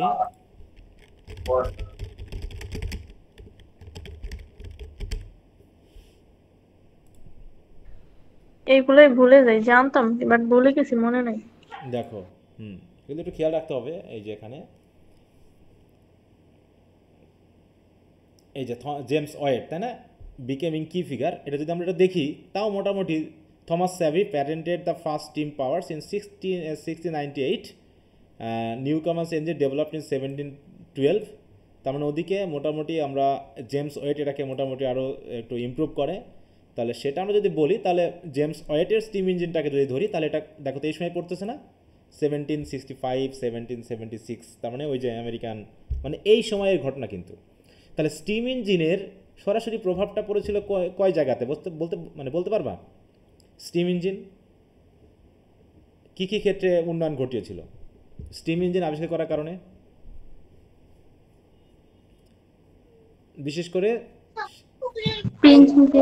শিল্প বিপ্লব শুরু হলো না? শিল্প বিপ্লব বলো, ইন্ডাস্ট্রিয়ালাইজেশন, ইন্ডাস্ট্রিয়াল রেভলিউশন। এখানে এই একটা জিনিস বিভিন্নভাবে এফেক্ট করে। ইন্ডাস্ট্রিয়াল রেভলিউশন দেখো কবে শুরু হয়? গ্রেট ব্রিটেনে, হ্যাঁ, বিশেষ করে স্টিম ইঞ্জিন আবিষ্কার করা হওয়ার ফলে মেশিনগুলোকে দেখো চালানো গেল। এই যেখানে যেটা বলছে যে স্টিম ইঞ্জিনের ফলে Watt also developed a rotary steam engine making it suitable for power machinery and transportation. একদিকে হচ্ছে নৌকা চালানোর ক্ষেত্রে, তাই না, নৌকা বা জাহাজ চালানো এবং গাড়ি চালানোর ক্ষেত্রে স্টিম ইঞ্জিন কাজে লাগলো। সাথে সাথে হচ্ছে পাওয়ারিং মেশিনারি, মানে ইন্ডাস্ট্রি তৈরি হলো, বিশেষ করে গার্মেন্টস ফ্যাক্টরিটা বেড়ে গেল, গার্মেন্টস ফ্যাক্টরি বেড়ে গেল। ঠিক আছে, তো এই দুটার ক্ষেত্রে কিন্তু ব্যাপক পরিমাণে উন্নয়ন ঘটেছিল ইন্ডাস্ট্রিয়াল রেভলিউশনের ক্ষেত্রে। দেখো industrial revolution was a period of major technological advancements primarily in the late 18th and early 19th century. Late 18th মানে হচ্ছে 1772, ওদিকে 1850 এর ভিতরে হচ্ছে early 19th century, and transform the agrarian and handicraft economics into those dominated by industry and machine. দেখো machine manufacturing. It began in Great Britain and spread throughout the world significantly altering. দেখো এই সময়ে আবার যদি আমরা দেখি rail কখন আবিষ্কৃত হয়, এগুলো একটু জানতে হবে, কারণ এগুলোর প্রভাবগুলো দ্য ইনভেনশন অফ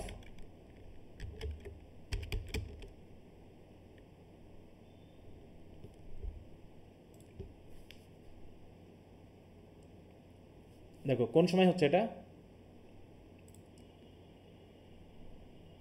দেখো 1804 না, তার মানে কি ওই স্টিম ইঞ্জিন ব্যবহার করেই কিন্তু এটা করতে পেরেছে। দেখো দ্য ফার্স্ট স্টিম রেলওয়ে, হ্যাঁ, the first steam railway line opened 1825। তাহলে কি রোমান্টিক এজের মধ্যে পড়ছে কিনা বলো তো?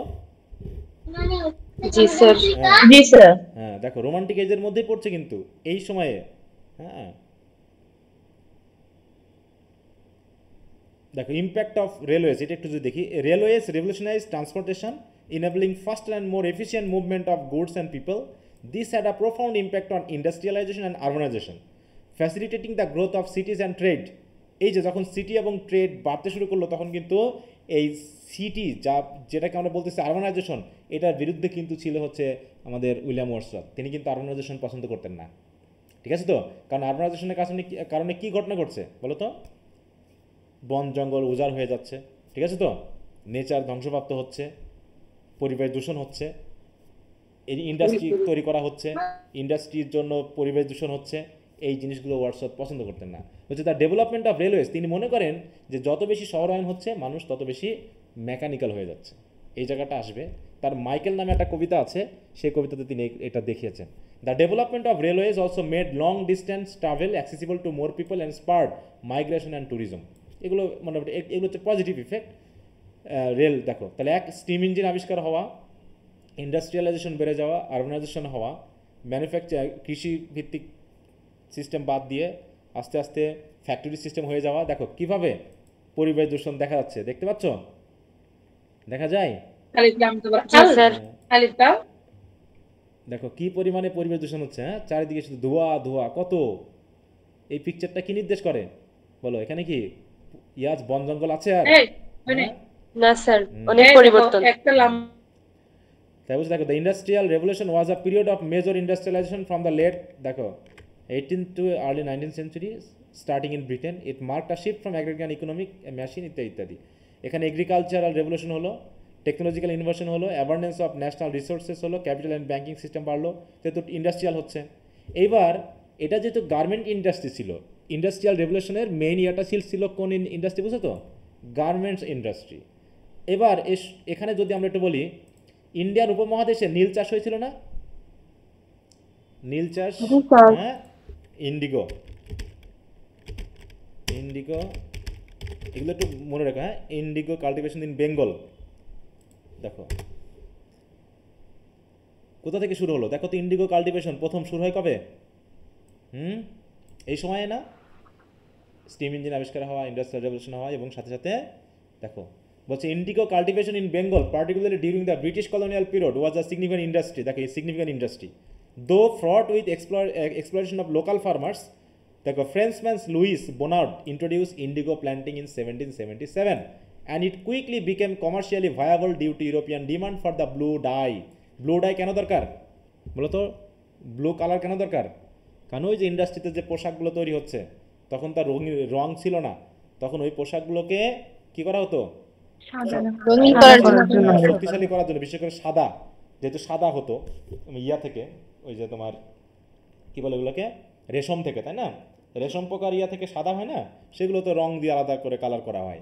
তখন তো আর কালার সিস্টেম ছিল না, তখন ওই সাদাটাকে আরও উজ্জ্বল করার জন্য এই ইন্ডিগো বা নীলের প্রয়োজন ছিল। তখন করলো কি, তারা এগুলোকে চাষ করতো। আর চাষ করার জন্য যেহেতু এশিয়া মহাদেশের এই ইন্ডিয়ান সাবকন্টিনেন্ট বেশ ভালো একটা জায়গা ছিল, এখানে বিশেষ করে বেঙ্গলে তারা ব্যাপক পরিমাণে কি ধান চাষ বা হচ্ছে অন্যান্য ফসল, হ্যাঁ, মানে খাদ্যশস্য বাদ দিয়ে তারা নীল চাষকে গুরুত্ব দিল। এতে খাদ্যশস্য কমে গেল মানুষের মধ্যে। কিন্তু তখন এই সময় কিন্তু দেখো অনেক কিছুর সাথে রিলেটেড ইতিহাস পড়লে খুব ভালো লাগবে। হ্যাঁ, ইতিহাস জিনিসটা এখানে ওই যে ৭৬-এর মন্বন্তর হলো না? স্যার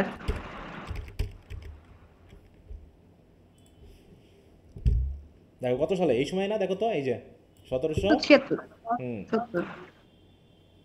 এই সময়গুলোতে। ইংরেজি সাহিত্য আর ভারতীয় উপমহাদেশের সাহিত্যের সাথে অনেক সম্পর্ক। হ্যাঁ, একটার সাথে এগুলো ইতিহাস যদি পড়ো অনেক দিক থেকে লিঙ্ক খুঁজে পাবা। বিশেষ করে তোমরা যখন চাকরি পরীক্ষা করবে গেলে ইতিহাসগুলো আরও পড়বা, ইতিহাস বই যাদের আছে তারা যদি পড়ো। হ্যাঁ, এই জায়গাগুলো ইন্ডিয়ার কারণেই। দেখো তাই বলছে, দেখো it quickly became commercially viable, however the system force farmers to cultivate indigo on their land instead of food crops. হ্যাঁ, অফেন আন্ডার দেখো ডিউরেস, মানে কম প্রফিটে, with little to no profit, তাদের কোনো প্রফিট দেওয়া হতো না। This led to widespread resentment and eventually the indigo revolt, a major uprising against the British planter. ওই যে একটা আছে না, বই আছে না, নীল বিদ্রোহ, ঠিক আছে না? নীল বিদ্রোহ, দীনবন্ধু, হ্যাঁ নীল দর্পণ, সরি, তোমার হচ্ছে দীনবন্ধু মিত্রর নীল দর্পণ, আমি নীল বিদ্রোহের ওইটা বলতেছি। হ্যাঁ, তাই বলছে নীল দর্পণ ওটা কেন করতে হলো? কারণ এখানে দেখানো হয়েছে যে কৃষকদের জমি খাদ্যশস্য বাদ দিয়ে তাদেরকে দিয়ে ইন্ডিগো চাষ করছে। দেখো British planters pressure The farmers to cultivate indigo, often displacing food crops. They provided loans called dadon dito, at high interest rate, trapping farmers in debt. Farmers received very low price for their indigo, often only a small percentage of the market value. The exploitation and violence. These planters held significant power, resorting to violence, property seizure, and other forms of coercion to ensure compliance. Government regulation at the time ইত্যাদি যাও Indigo revolution শুরু হলো।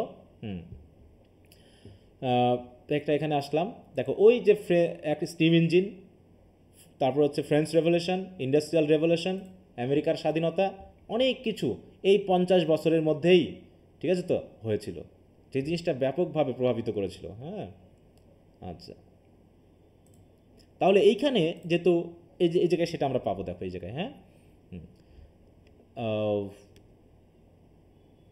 দেখো এই যে এখানে একটু খেয়াল করো, the invention of machinery at first through thousands of skilled hand workers out of employment. তাহলে যারা মেশিনে যে কাজগুলো করানো হচ্ছে এখন, সেগুলো তো মানুষ হাত দিয়ে করতো নাকি আগে? তাহলে যখন মেশিন চলে আসলো, তখন ওই স্কিল্ড হ্যান্ড ওয়ার্কার যারা ছিল তারা তো মোটামুটি আনএমপ্লয়েড হয়ে গেল। In order to protect a few agriculturists, heavy duties were imposed on corns and wheat. Bread rose to famine prices. দেখো শুধুমাত্র যে ভারতীয় উপমহাদেশে হচ্ছে তা না, ওটা ইংল্যান্ডের ক্ষেত্রে এই ঘটনা ঘটেছে। Just when labouring men had at least money to pay for it, খুবই কম টাকা ছিল তাদের। দেয়ার ফলোড আ, দেখো, curious spectacle. While England increase in wealth and spend vast sums to, দেখো, support her army and subsidise her allies in Europe. তাহলে জনগণের ক্ষেত্রে টাকা খরচ না করে তারা খরচ করছে আর্মিতে এবং ফ্রান্স, তাই তো, থেকে রক্ষা করার জন্য তারা অ্যালাই যে মানে মৈত্রীর যে দেশগুলো আছে সেখানে তারা ব্যয় করছে। While nobles, land owners, manufacturers, merchants lived in increasing luxury, তারা লাক্সারিয়াস লাইফ লিড করছে। অন্যদিকে a multitude of skill labourers are clamouring for work, তারা কাজের জন্য দৌড়ে বেড়াচ্ছে। হ্যাঁ, father send their wives and little children into the mines and factories where 16 hour labours would hardly pay for the daily bread. তাদেরকে 16 ঘন্টা বা তার থেকে বেশি কাজ করতে হতো এবং যা পে করা হতো তা দিয়ে তাদের জীবন চলতো না। অ্যান্ড ইভেন, দেখো, every large city were riotous mobs made up chiefly of hungry men and women. হ্যাঁ, মানে ডাকাতি, চুরি, এগুলো শুরু হয়ে গেল। It was this unbearable economic condition and not any political theory as Burke suppose which occasion the danger of another English revolution. এইভাবে শুরু হয়ে গেল। It is only when we remember these conditions that we can understand two books, Adam Smith's Wealth of Nation. Adam Smith কে কি বলা হয় বলো তো? Adam Smith কে অর্থনীতির জনক। আধুনিক অর্থনীতির জনক বলা হয় নাকি? হ্যাঁ, তাহলে তিনি যখন এই বইটা লিখলেন ওয়েলথ অফ নেশন, এগুলো বইয়ের নামগুলো একটু খেয়াল রাখবা বিপ কোশ্চেনের জন্য অনেক সময়। এবং আরেকটা হচ্ছে কি, থমাস পেইন্সের রাইটস অফ ম্যান। একজন লিখছেন ওয়েলথ অফ নেশন, জাতির অর্থনীতি, সম্পদ, সেগুলো জনগণের কীভাবে খরচ করতে হবে বা কীভাবে সেগুলোকে তোমার ভাগ করতে হবে বা জাতির কাজে লাগাতে হবে। আরেকজন হচ্ছে মানুষের অধিকার নিয়ে লেখা, which can hardly be considered as literature. তাদেরকে হয়তো লিটারেচার হিসাবে ভাবা হচ্ছে না, but which exercise an enormous influence in England. Smith was a Scottish thinker who wrote to uphold the doctrine and labour that labour is the only source of a nation's wealth. লেবারকে তিনি গুরুত্ব দেন। That any attempt to force labour into unnatural channel or to prevent it by protective duties, এটা যাই হোক আমাদের দরকার নেই, এটা তোমরা বুঝতে পেরেছো যে কী ধরনের চলেছে। আরেকটা বিষয় হচ্ছে এখানে, coming so soon after the destruction of the Bastille he added fuel to flames kindle in, দেখো, England by the French revolution. কিছুটা প্রভাব কিন্তু পড়েছে। The author was driven out of the country on the curious ground that he endangered the English constitution, but not until his book had gained the wide sale and influence. মানে পেইনকে বা বার্কসকে তারা কী করেছে, মোটামুটি দেশ থেকে বিতাড়িত করেছে। তো যাই হোক, এখানে আমরা দেখব পরবর্তী, all this dangers real and imaginary passed away when England turn from the affairs of France two remedy her own economic condition. যে যাহাই হোক, ফ্রান্সের যাহাই হোক, আমরা আমাদের নিয়ে ভাবি। এবং সেই সময় ফ্রান্স এবং ইংল্যান্ডের কিন্তু একটা যুদ্ধ হয়। হ্যাঁ, দেখো, the long continental war came to an end with Napoleon's overthrow at Waterloo in 1815। 1815 সালে ওয়াটারলু যুদ্ধ হয় ইংল্যান্ড এবং ফ্রান্সের ভিতরে। সেখানে ইংল্যান্ড কিন্তু জিতে যায়, ঠিক আছে তো? দেখো, ব্যাটল অফ ওয়াটারলু যদি আমরা দেখি, বিশ্বযুদ্ধ স্যার।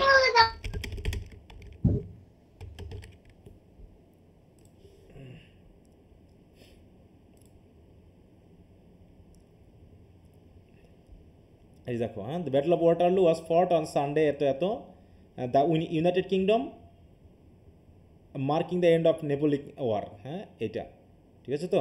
ওয়াটারলু সেটা কোথায় অবস্থিত? ইউনাইটেড কিংডমের কাছে, এই যে এখানে।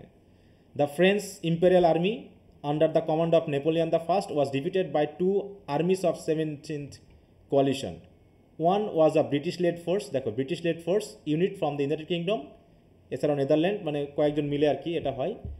আর আর্থার ওয়েলসলি, দেখো এটা Duke of Wellington, British army officer, ঠিক আছে তো, তিনি তার কমান্ডে ছিল। মোটামুটি সেখানে নেপোলিয়ন পরাজিত হন। এটা যুদ্ধটাকে 100 days বলা হয়। দেখো upon Napoleon's return to power in এত এত the beginning of the 100 days many states, 100 days শাসন তার মাত্র। হ্যাঁ এটা মেনলি ওই ফ্রেঞ্চ রেভলিউশনের মাধ্যমেই কিন্তু নেপোলিয়নের উত্থান হয়, ঠিক আছে। The child of French revolution বলা হয় কাকে জানো? The child of French revolution,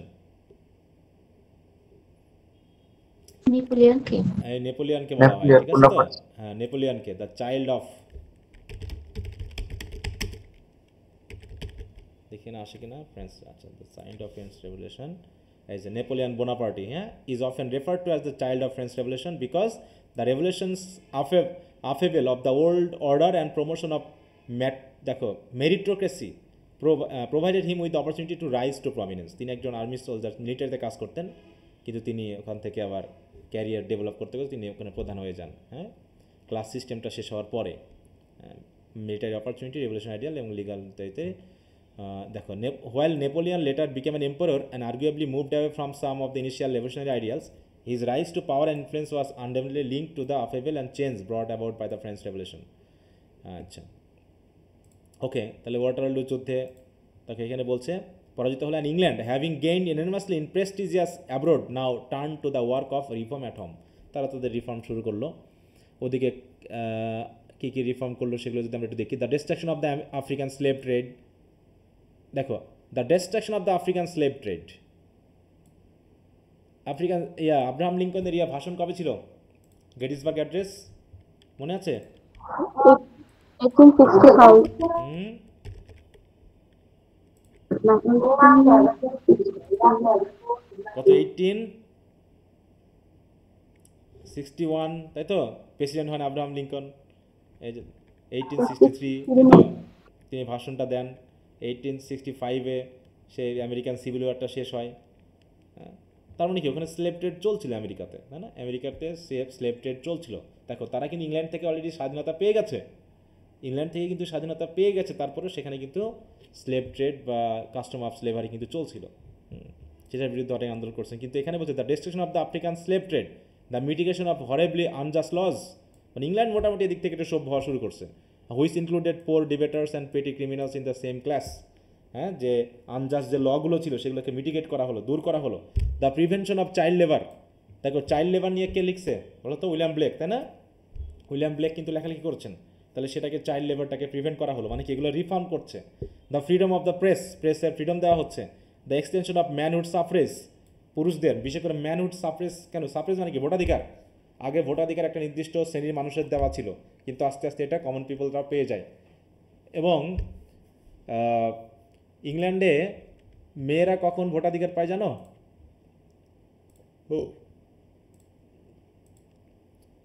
তো দেখো when did the women got suffrage in England? কত দিকে দেখো, অনেক পরে আরও। হ্যাঁ women in England gain the right to vote in 2 stages. First এটা হচ্ছে কি মোটামুটি 1918 মানে প্রথম বিশ্বযুদ্ধ পরবর্তী।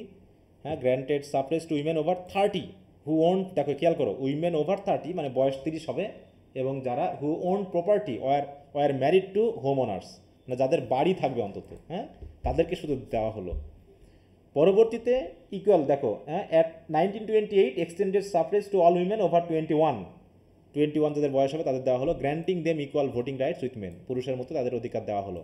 আগে শুধুমাত্র কি দেখো যাদের প্রপার্টি ছিল বা যাদের প্রপার্টি আছে এমন পুরুষদের বিয়ে করতো, সেই মহিলারা শুধু ভোটাধিকার পাইতো। তা সেগুলো দেখো এক্সটেনশন অফ ম্যানহুড, এটা তো পরবর্তী উইমেনরা পেয়েছে। ম্যানহুডেরও সাফরেজ বা ভোটাধিকারটা কী করা হয়েছে? এক্সটেন্ড করা হয়েছে। The abolition of restriction against Catholic in parliament, দেখো ক্যাথলিক পার্লামেন্টে কিন্তু ক্যাথলিকদের প্রবেশ কী ছিল, রেস্ট্রিক্ট ছিল, সেটাকে অ্যাবলিস্ট করা হলো, বাতিল করা হলো। The establishment of hundreds of popular schools, অনেক স্কুল এস্টাবলিশ করা হলো under the leadership of Andrew Bell and Joseph Lancaster. This are but a few of the reform which mark the progress of civilisation in a single half century.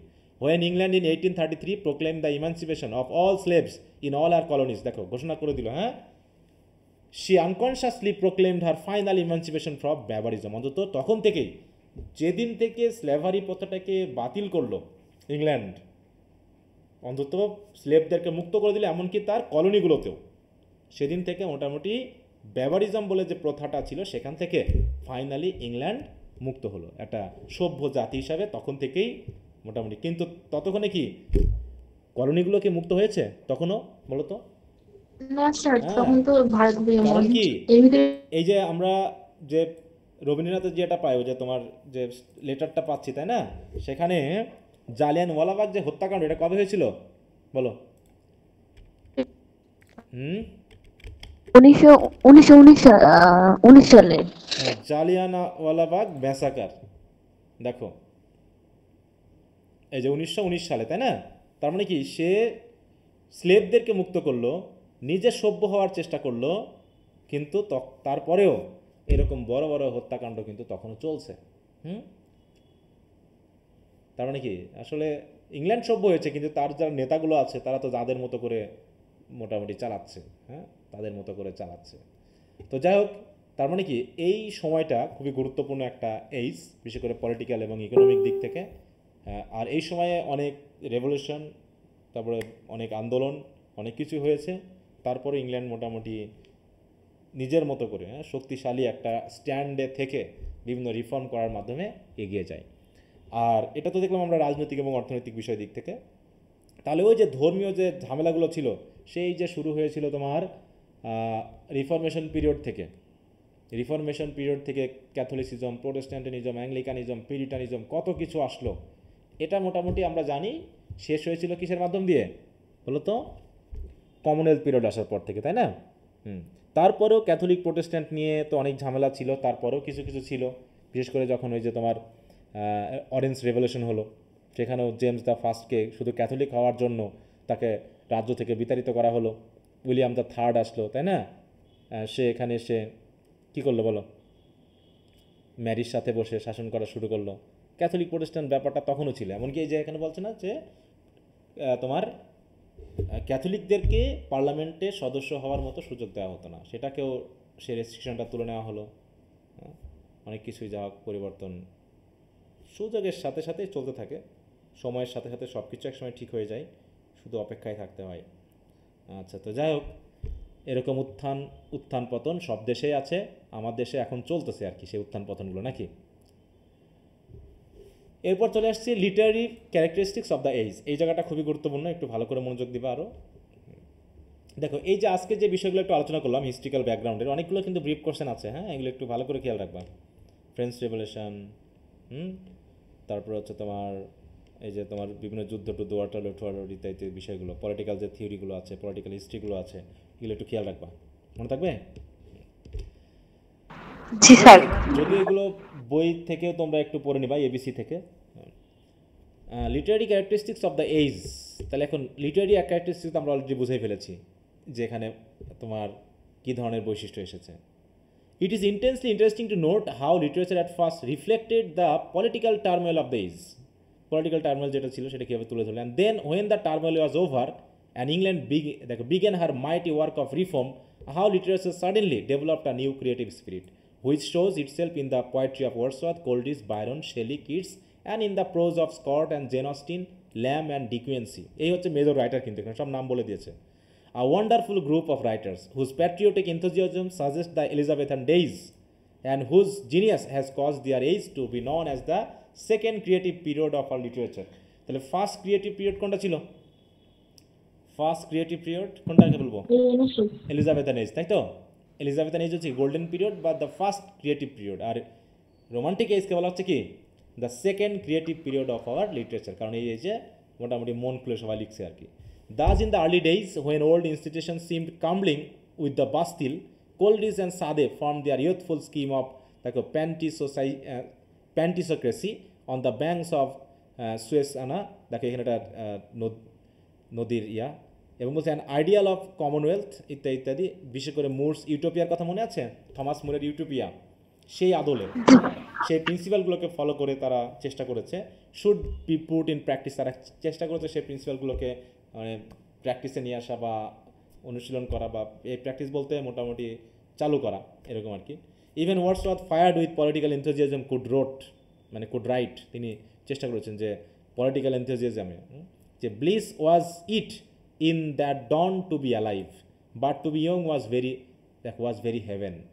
হ্যাঁ, bliss was it বলছে এটাই আমাদের জন্য blissful, in that dawn to be alive মানে বেঁচে থাকাটাই যেন আমাদের জন্য কী ছিল, তখনকার জন্য ছিল একটা আশীর্বাদের মতো, ব্লিসের মতো। আর ইয়ং থাকাটা সে তো একদম হেভেনে থাকার মতো এরকম। মানে তার মানে কি পলিটিক্যাল ব্যাপারটা কত খারাপ ছিল যে বেঁচে থাকাটাই মনে হচ্ছে যেন একটা শুভ কাজ, বেঁচে থাকাটা। তো যাই হোক, the essence of romanticism was, it must be remember that literature এই যে একটু খেয়াল রাখো যে রোমান্টিসিজমের এসেন্স বা মূল কথাটা কি, that literature must reflect all that is spontaneous and unaffected in nature and in man and be free to follow its own fancy in its own way. তাই তো, যারা লিখবে তারা তাদের নিজের ফ্যান্সি নিজের মতো করে অনুসরণ করবে, কেউ কারো রুলস রেগুলেশন মানতে যাবে না। রুলস রেগুলেশন মানার এখানে কিছু নাই। We have already noted this characteristic in the works of Elizabethan dramatists who followed their own genius in opposition to all the laws of the critics.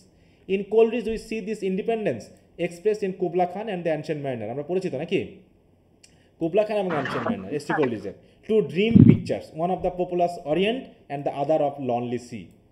In Wordsworth this literary independence led him inward to the heart of common things. তিনিও common things নিয়ে লিখছেন, তাই না? যেমন হচ্ছে তার যে ইয়াগুলো আছে, এখানে তো অবশ্যই কবিতাগুলো পরে আসবে। দেখো, and so more than any other writer of his age he invest the common life of nature, মানে ওয়ার্ডসওয়ার্থের কথা বলা হচ্ছে তিনি, and the soul of common men and women with glorious significance. This two poets, Coleridge and Wordsworth, best represent the romantic genius of the age in which they lived. Though Scott had a greater literary reputation and Byron and Shelley had larger audiences. তার মানে কি অনেক, দেখো Scott ছিল, Byron ছিল, Shelley ছিল, তার ভিতরেও গ্রেটেস্ট রাইটার বলা হচ্ছে এই দুইজনকে নাকি, যারা মোটামুটি রোমান্টিক জিনিয়াসকে গ্রেটলি উপস্থাপন করতে পেরেছে বা বেস্ট উপস্থাপন তারা করেছে। তাহলে এখানে দাঁড়ালো কি যে আমাদের এসেন্সটাই হচ্ছে যে literature must reflect all that is spontaneous and unaffected in nature and in man. ওয়ার্ডসওয়ার্থের সংজ্ঞাটা জানা আছে? ওয়ার্ডসওয়ার্থের পোয়েট্রির সংজ্ঞাটা বলো। স্যার স্পন্টেনিয়াস ওভারফ্লো, তারপরে ইট মেক ইট, হ্যাঁ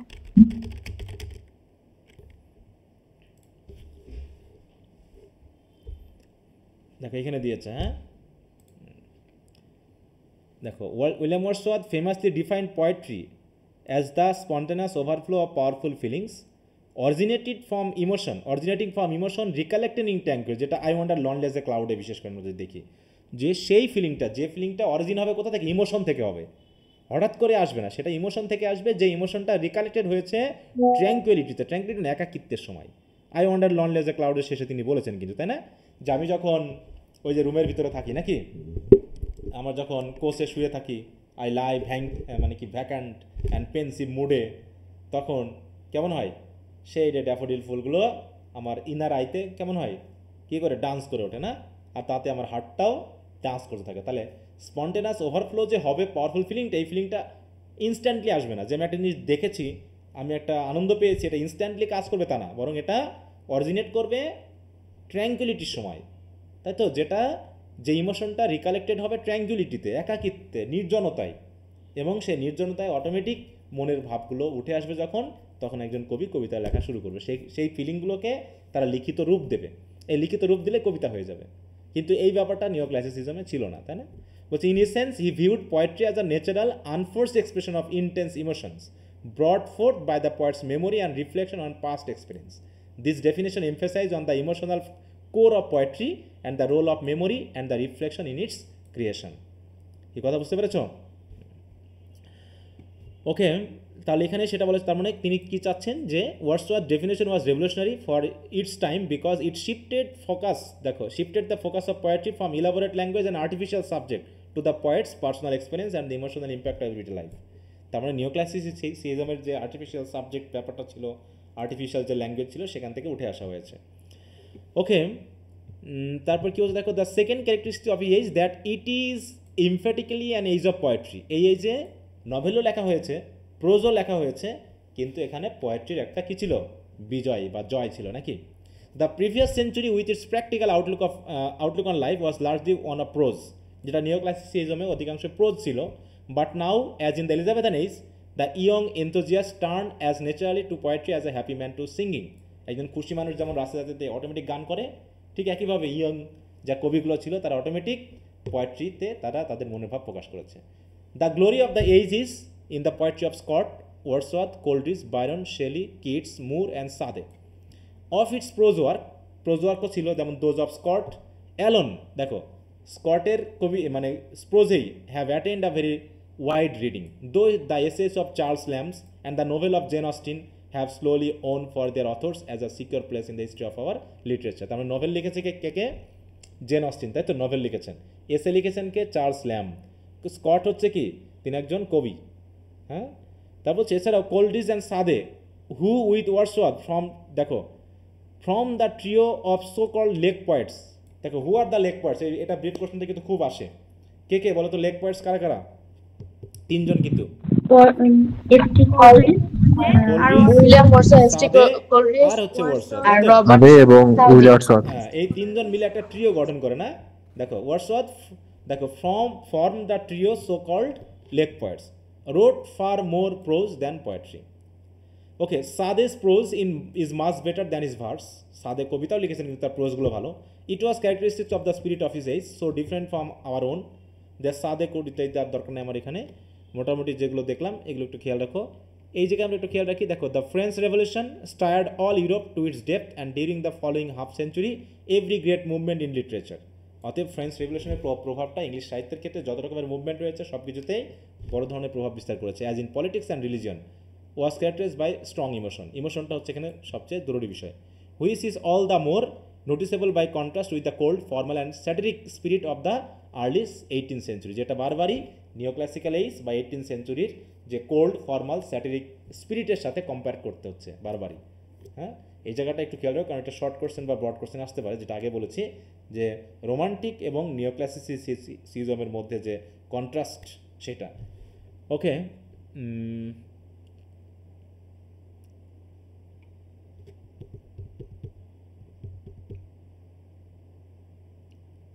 জেন অস্টিন ছেলে না মেয়ে বলো তো? মেয়ে, মহিলা। মহিলা নাকি? দেখো মেয়েরা নভেল লেখা শুরু করেছে, আমরা ওগুলো একটু দেখবো পরে। স্যার ওনাদের নামগুলো জানি কেমন, ছেলে বা মেয়ের নাম বোঝা যায় না। এই যে জর্জ ইলিয়ট, এটি কিরকম জানি। আগেকার সময় তো মেয়েদেরকে লিখতে দিত না, বা মেয়েদের লেখার ব্যবস্থা তারা ওইরকম নিক নেম ইউজ করতো বা তাই তো সুডোনেম ইউজ করতো।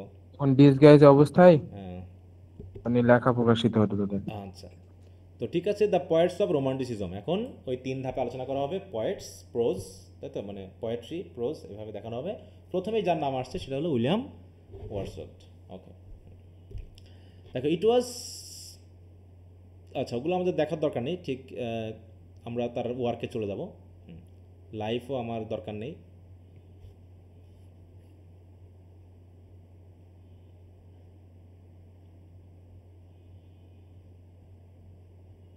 বিশাল করে বর্ণনা করা হয়েছে তার লাইফস্টাইল, লাইফগুলো।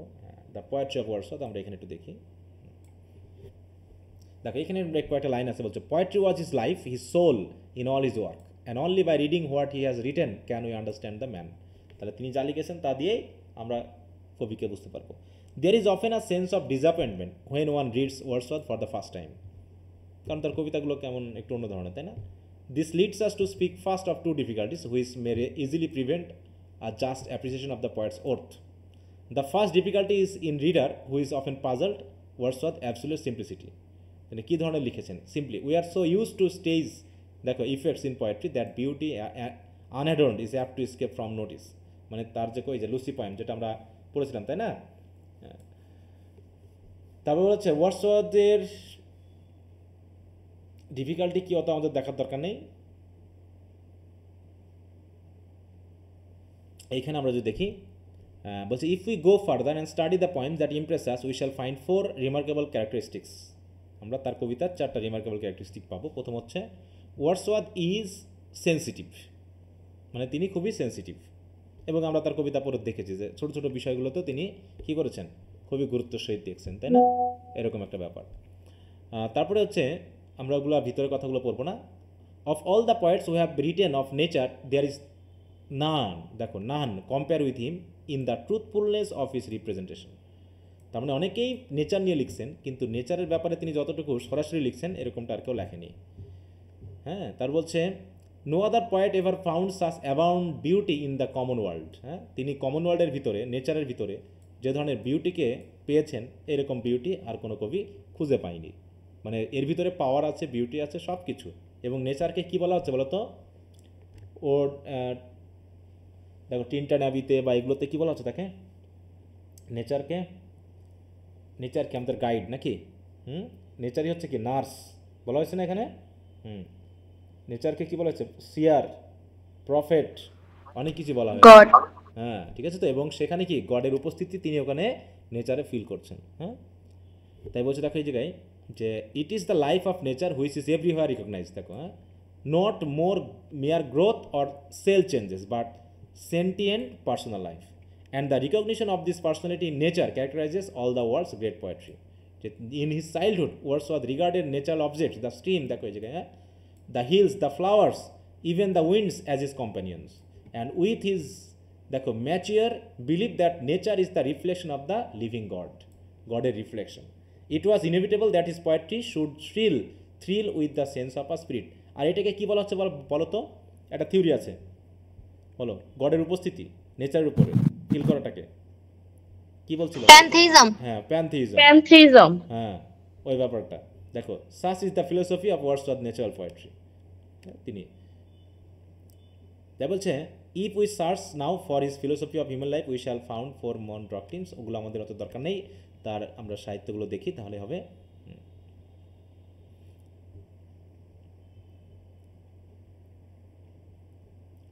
আচ্ছা, এখানে যে ইমর্টালিটি ওয়ার্ড বা এগুলো আছে আরও।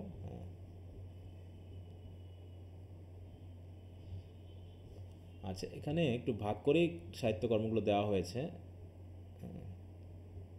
এই যে দেখো, হ্যাঁ, intimations of immortality from recollection of early childhood, হ্যাঁ, ওড অন ইন্টিমেশন নামে যেটা আমরা পড়ছিলাম। এখানে কী করছেন, Wordsworth sum of his philosophy of childhood, তাই না, চাইল্ডহুডকে তিনি কি বলছেন। তারপর হচ্ছে কি, এছাড়াও যেন দেখো the kinship with nature with God glorified childhood or to be extended through a man's whole life and enable him. This is the teaching of Tintin Abbey, in which the best part of our living is shown to be the result of natural influence.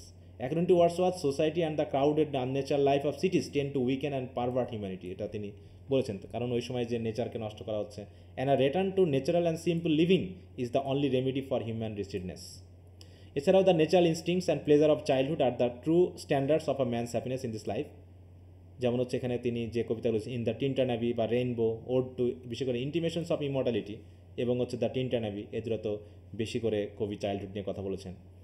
কোনো জায়গায় চাইল্ডহুডকে 4টা বা 3টা স্টেজে ভাগ করেছেন, তাই না, লাইফকে, সরি চাইল্ডহুড বলতেছি, মানুষের লাইফকে তিনি ভাগ করে ফেলেছেন। এছাড়াও দেখো দ্য ট্রুথ অফ হিউম্যানিটি, এটা একমাত্র আসে the common life which lovers and loves and share the general heritage of smile.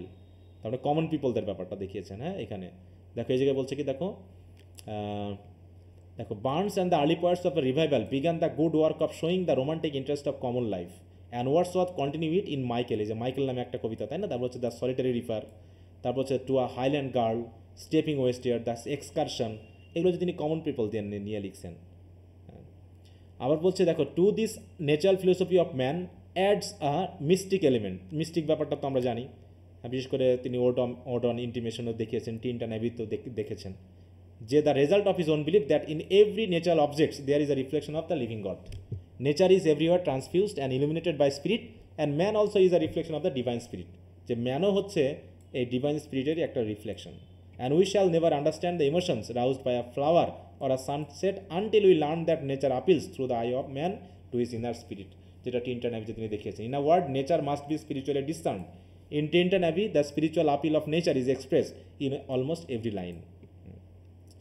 এছাড়াও তার যে লং পোয়েমগুলো আছে, বলছে Wordsworth longer poem since they contain mass is দেখো প্রোজি অ্যান্ড আনইন্টারেস্টিং। তার কবিতাগুলো দেখো তো, আমরা যে কবিতাগুলো পড়েছি ওখানে কি রাইম টাইমগুলো ঠিক আছে কোনো, বা তিনি ওইগুলো নিয়ে ভাবছেন যে লম্বা না, টিনটন অ্যাবি বলি বা ইমর্টালিটি ওড বলি না কেন, ওখানে তিনি রাইম টাইম নিয়ে পারেন, মনে যেভাবে চাইছে তিনি সেভাবে লিখে দিয়েছেন। আচ্ছা, এই তো মোটামুটি এগুলো খেয়াল করলেই হবে, আর বেশি কিছু দরকার নাই। এই তো যে কবিতাগুলো আমরা মোটামুটি পড়েছি বা জেনেছি, এবং রোমান্টিসিজমের মানে কি বলবো, রোমান্টিক মুভমেন্টের হিসাবে, অবদানকারী হিসাবে তার এই যে কথাগুলো একটু আসবে।